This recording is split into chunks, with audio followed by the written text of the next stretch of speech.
സനാതനധർമ്മത്തെ അവഹേളിച്ച പ്രസ്താവന രാജ്യവ്യാപകമായി അതിനെതിരെ പ്രതിഷേധമുയർന്നിട്ടും ഈ വിഷയത്തെ സംബന്ധിച്ച് അറിവുള്ളവർ മുഖ്യമന്ത്രിയുടെ പ്രസ്താവനയുടെ അടിസ്ഥാന രാഹിത്യം ചൂണ്ടിക്കാണിച്ചതിന് ശേഷവും അത് പിൻവലിക്കാനോ തിരുത്താനോ തയ്യാറാകാത്ത മുഖ്യമന്ത്രി ഹിന്ദു സമൂഹത്തെ ഒന്നാകെ വെല്ലുവിളിക്കുകയാണ്. ഈ രാജ്യത്തെ കോടിക്കണക്കിന് ഹിന്ദുക്കളുടെ വിശ്വാസധാരയായിട്ടുള്ള സനാതനധർമ്മത്തെ അശ്ലീലം എന്ന് വിശേഷിപ്പിക്കുക വഴി CPM സംസ്ഥാന സെക്രട്ടറി MV ഗോവിന്ദൻ ഹിന്ദു വിശ്വാസികളോടുള്ള ഹിന്ദു ധർമ്മത്തോടുള്ള അറപ്പും വെറുപ്പുമാണ് പ്രകടമാക്കിയിട്ടുള്ളത്. ശബരിമലയിൽ ആചാരലംഘനത്തിന് പോലീസ് കാവലേർപ്പെടുത്തിയ CPM-ഉം CPM സർക്കാരും അതേ മാനസികാവസ്ഥയിലാണ് ഇപ്പോഴും തുടരുന്നത് എന്ന് വ്യക്തമാക്കുന്നതാണ് ഈ പ്രസ്താവനകൾ. മതമൗലികവാദികളുടെ പിന്തുണയും വോട്ടും ലക്ഷ്യം വെച്ചുകൊണ്ട് അങ്ങനെയുള്ളൊരു ദുഷ്ടലാക്കോടുകൂടി നടത്തുന്ന പ്രസ്താവനയാണിത് എന്നുള്ളത് വളരെ വ്യക്തമാണ്. എനിക്ക് പിണറായി വിജയനോടും MV ഗോവിന്ദനോടും ചോദിക്കാനുള്ളത്, ഉദയനിധി സ്റ്റാലിനോട് മദ്രാസ് ഹൈക്കോടതി ചോദിച്ച ചോദ്യമാണ്. മദ്രാസ് ഹൈക്കോടതി ചോദിച്ചത് എന്ത് പഠനത്തിൻ്റെ അടിസ്ഥാനത്തിലാണ് ഉദയനിധി സ്റ്റാലിൻ സനാതനധർമ്മത്തെക്കുറിച്ച് അത് ഉന്മൂലനം ചെയ്യപ്പെടേണ്ട ഒരാശയമാണ് എന്ന് പറഞ്ഞത് എന്നാണ്. അതേ ചോദ്യമാണ് എനിക്ക് പിണറായി വിജയനോടും MV ഗോവിന്ദനോടും ചോദിക്കാനുള്ളത്. സനാതനധർമ്മത്തെക്കുറിച്ച് മദ്രാസ് ഹൈക്കോടതി പറഞ്ഞത് സനാതനധർമ്മം എന്നത് നിരന്തര കർമ്മത്തിൽ നിലകൊള്ളുന്ന ഒന്നാണ്. ഇതെൻ്റെ വാക്കല്ല, മദ്രാസ് ഹൈക്കോടതിയുടെ വാക്കാണ്. ഹിന്ദുമതവുമായി ബന്ധപ്പെട്ട ഒന്നിലധികം ഗ്രന്ഥങ്ങളിൽ അല്ലെങ്കിൽ ജീവിത രീതി പിന്തുടരുന്നവരുടെ ഭാഗമായ ഒരു കൂട്ടം കടമകളാണ് സനാതനധർമ്മം. ഇതിൽ രാഷ്ട്രത്തോടുള്ള കടമ, ഭരണാധികാരിയോടുള്ള കടമ, ഭരണാധികാരിക്ക് ജനങ്ങളോടുള്ള കടമ, മാതാപിതാക്കളോടും ഗുരുക്കളോടും ഉള്ള കടമ, ദരിദ്രർ ഉൾപ്പെടെയുള്ള കഷ്ടത അനുഭവിക്കുന്ന സമൂഹത്തെ പരിപാലിക്കുക ഉൾപ്പെടെ നിരവധി കാര്യങ്ങൾ കൂടിച്ചേരുന്നുവെന്ന് കോടതി ചൂണ്ടിക്കാണിച്ചിരുന്നു. മാത്രമല്ല, നേരത്തെ മറ്റൊരു കേസിൽ സുപ്രീം കോടതി നടത്തിയിട്ടുള്ളൊരു പരാമർശമുണ്ട്. ഉത്തരവാദപ്പെട്ട സ്ഥാനങ്ങളിലിരിക്കുന്ന ആളുകൾ അവർ പ്രസ്താവനകൾ നടത്തുമ്പോൾ അവർ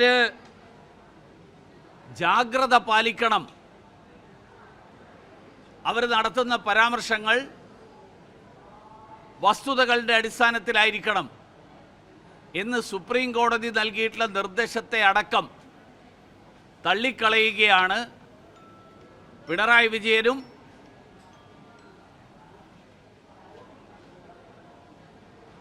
MV ഗോവിന്ദനും ഇപ്പോൾ നടത്തിയിരിക്കുന്നത്.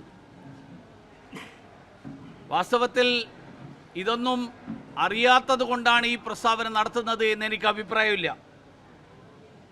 കാരണം സനാതനധർമ്മത്തെ അവഹേളിച്ചാൽ മറ്റ് ചില ആളുകളുടെ പിന്തുണ കിട്ടുമെന്നുള്ള പ്രതീക്ഷയാണ്. വിദ്യാഭ്യാസ സ്ഥാപനങ്ങളിലടക്കം മുഖമടക്കം മറച്ചുകൊണ്ട് പോകുന്ന ചില ആളുകളുടെ വസ്ത്രധാരണത്തെക്കുറിച്ച് പറയാൻ പിണറായി വിജയനും MV ഗോവിന്ദനും എപ്പോഴെങ്കിലും ശ്രമിച്ചിട്ടുണ്ടോ? അത്തരം കാര്യങ്ങളെക്കുറിച്ച് ഒരിക്കലും പിണറായി വിജയനും MV ഗോവിന്ദനും പറയാറില്ല. പകരം സനാതനധർമ്മത്തെ അവഹേളിക്കാനും സനാതനധർമ്മ വിശ്വാസികളെ അത് ചാതുർവർണ്ണ്യത്തിൻ്റെ ഭാഗമാണെന്നും മനുസ്മൃതിയുടെ ഭാഗമാണെന്നും വർണ്ണ ജാതീയതയാണെന്നും രാജവാഴ്ചയാണെന്നും ഒക്കെ ആക്ഷേപിക്കുന്നത് എന്ത് പഠനത്തിൻ്റെ അടിസ്ഥാനത്തിലാണ് എന്നുള്ളത് മദ്രാസ് ഹൈക്കോടതി ചോദിച്ച ചോദ്യം, അതേ ചോദ്യം ഞാൻ ഒരിക്കൽ കൂടി ആവർത്തിക്കുകയാണ്. അതുകൊണ്ട് മുഖ്യമന്ത്രി ഈ നിരന്തരം സനാതനധർമ്മ വിശ്വാസികളെ അധിക്ഷേപിക്കാനും അവഹേളിക്കാനും നടത്തുന്ന ഈ ശ്രമങ്ങൾ നിന്ന് പിന്തിരിയണം. ഇത്തരത്തിലുള്ള പരാമർശങ്ങൾ തിരുത്താൻ അദ്ദേഹം ഈ കേരളത്തിൻ്റെ ഭരണാധികാരി എന്നുള്ള നിലയിൽ അദ്ദേഹം തയ്യാറാവണം എന്നാണ് എനിക്ക് ആവശ്യപ്പെടാനുള്ളത്.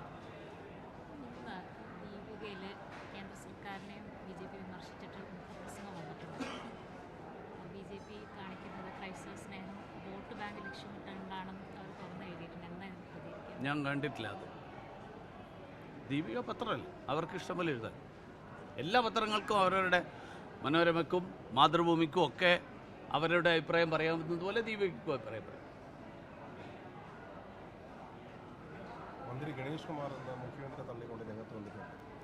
വിശ്വാസത്തിന്റെ വഴിക്ക് പോട്ടെ, തമ്മിയാണ് കാര്യങ്ങൾ തീരുമാനിക്കുന്നത്. അത് മറ്റേ ക്ഷേത്രത്തിൽ ഷർട്ട് ധരിക്കുന്ന വിഷയത്തിൽ. കാരണം മുഖ്യമന്ത്രി അദ്ദേഹത്തിന് അറിയുന്ന വിഷയങ്ങളെക്കുറിച്ച് അഭിപ്രായം പറയണം. അദ്ദേഹം ആരെങ്കിലും എഴുതി കൊടുക്കുന്നത് അതേപടി ആവർത്തിക്കുന്നതിന് പകരം അദ്ദേഹം അറിയുന്ന കാര്യങ്ങൾ പറഞ്ഞാൽ മതി. അദ്ദേഹം അറിയാത്ത കാര്യങ്ങളിൽ അഭിപ്രായം പറയാൻ പോകണ്ട. കാരണം ഒരു ക്ഷേത്രത്തിലെ ആചാരം എന്താണ്, എങ്ങനെയാണ് എന്നുള്ളത് അവിടുത്തെ പ്രതിഷ്ഠയുമായിട്ട് ബന്ധപ്പെട്ടതാണ്. എല്ലാ ക്ഷേത്രങ്ങളും ഒരുപോലെയല്ല. ചില ക്ഷേത്രങ്ങളിൽ ഇപ്പം തന്നെ ഷർട്ട് ധരിച്ചു പോകാം. ഉദാഹരണത്തിന് ആറ്റുകാൽ അമ്പലത്തിൽ ഷർട്ട് ധരിച്ചു പോകാം. ശബരിമലയിൽ ആളുകൾ ഷർട്ട് ധരിച്ചിട്ടാണ് പോകുന്നത്. ഗുരുവായൂരിൽ ഷർട്ട് ധരിക്കാൻ പറ്റില്ല. രണ്ട് സ്ഥലത്തും ഹിന്ദു ദൈവമല്ലേ, എന്നാൽ പിന്നെ രണ്ട് സ്ഥലത്തും എന്തുകൊണ്ടാണ് ഒരുപോലെ ഇല്ലാത്തത് എന്ന് ചോദിച്ചു കഴിഞ്ഞാൽ ഇത്തരം വിഷയങ്ങളിൽ അഭിപ്രായം പറയേണ്ടതും ഇത്തരം വിഷയങ്ങളിൽ ആചാരങ്ങൾ ഉണ്ടായിട്ടുള്ളതുമൊക്കെ ശാസ്ത്രീയമായിട്ടുള്ള ചിന്തകളുടെ അടിസ്ഥാനത്തിലാണ്. ഇത് ആചാരം എന്ന് പറയുന്നത് ആർക്കെങ്കിലും ഒരാൾക്ക് തോന്നിയതിൻ്റെ അടിസ്ഥാനത്തിലല്ല. അതുകൊണ്ട് ഇത്തരം കാര്യങ്ങളിൽ തീരുമാനമെടുക്കേണ്ടത് ഇതുമായിട്ട് ബന്ധപ്പെട്ടിട്ടുള്ള ആളുകൾ ഒരുമിച്ച് കൂടി തീരുമാനമെടുക്കണം.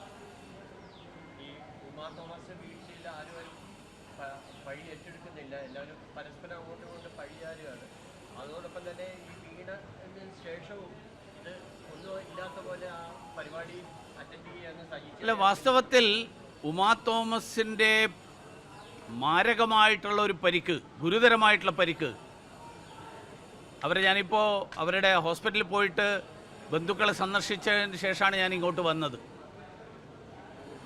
വാസ്തവത്തിൽ ഒരു മുൻകരുതലും ഇല്ലാതെ, സുരക്ഷാ സംവിധാനങ്ങളില്ലാതെയാണ് ഇത്രയും വിപുലമായിട്ടുള്ള ഒരു പരിപാടി സംഘടിപ്പിക്കപ്പെട്ടത് എന്നുള്ളത് പോലീസും ബന്ധപ്പെട്ട അധികാരികളും എത്ര ലാഘവ ബുദ്ധിയോടുകൂടിയാണ് ഇത്തരം പരിപാടികളിലെ സംഘാടകരോടുമായിട്ട് ഇടപെടുന്നത് എന്നുള്ളതാണ്.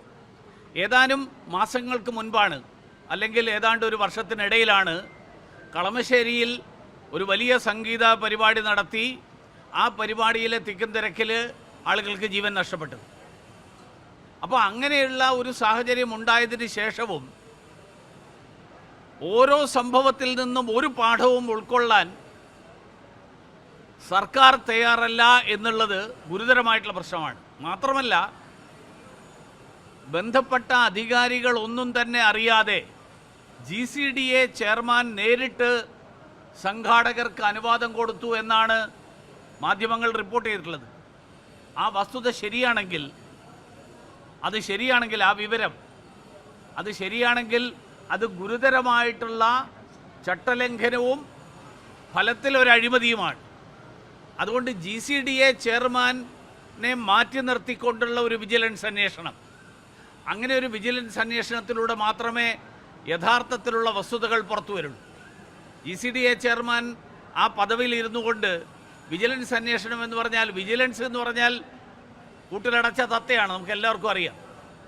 ആ വിജിലൻസിന് പ്രത്യേകിച്ച് എന്തൊക്കെ കണ്ടുപിടിക്കും എന്നുള്ളത് കണ്ടുപിടിക്കാൻ സാധ്യതയുണ്ടെന്ന് നമുക്കറിയാം. പക്ഷേ എങ്കിൽ പോലും ഒരു മര്യാദ എന്നുള്ള നിലയിലെങ്കിലും വളരെ പ്രകടമായിട്ടുള്ള വീഴ്ച കാണിച്ചിട്ടുള്ള GCDA ചെയർമാൻ, അദ്ദേഹം ആ പദവിയിൽ ഇരുന്നു കൊണ്ട് ഒരു വിജിലൻസ് അന്വേഷണം, ആ വിജിലൻസ് അന്വേഷണം അർത്ഥശൂന്യമായിട്ടുള്ള അന്വേഷണം.